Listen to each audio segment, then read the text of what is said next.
Бүгінгі күн, бүгінгі ауа райы ғажап болып тұр. Тамаша болып тұр. Алдында аяз болды. Онан соң бірнеше күн қарды бұрқасын болды.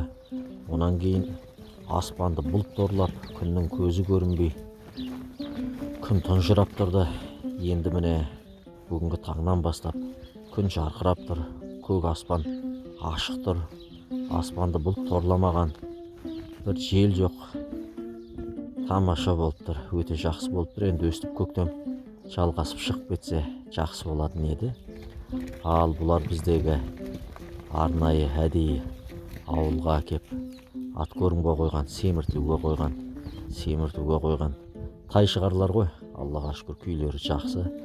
Қазір кейбір адамдар кезең-кезеңімен кеп сойып алып кетіп жатыр. Алдындағы осылардың арасынан сойылған бір тай шығардың видеосын осы әлеуметтік желіге жүктедім. Қазысы да, қыртысы да барлығы жақсы болды. Ойдағыдай болды. Бұларды біз алдында жылқыдан әкеп ат көрімге қоярда бірінші жемге күпті боқ болмасын, үйреніп алсын деп, бұлар енді жем жеу білмейтін болғаннан кейін алдарына кебек салып қойдық. 10 шақты күн кебек жеп тұрды. Соған үйренгеннен кейін арпа беріп бастадық. Сосын тартылған бидай бердік. Сосын қандары ойнап тұрсын деп қамауда тұрғаннан кейін сұлы бердік. Қамауда отырған жылқы болғаннан кейін қандары ойнап тұрсын деп сұлы бердік. Алдарында шөптері тұрады, көк шөп. Сонымен бірге тұздарын да қойып қоямыз, тұзын да жалап тұрады.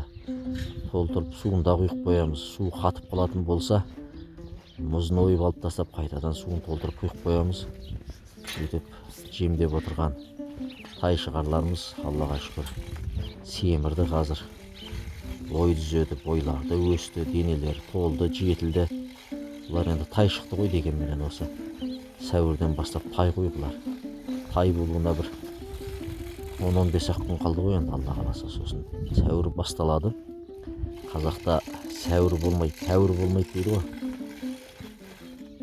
Сондықтан жасап жатқан жұмысымыздың, шаруамыздың, ісіміздің игілігін көрейік деп әкеп ат көрімге қойған жабағыларымыз енді тайға айналды бұйырса. Даладағы, сырттағы жүрген жылқыларымыздың да видеоларын түсіріп салып отырмыз. Оны көріп отырсыздар. Аллаға шүкір, күйлері жақсы жерде жайылып жатыр. Иелеріміз бұйырса енді міне құлындап бастайды. Алла соған жеткізсін ағайын бәрімізді.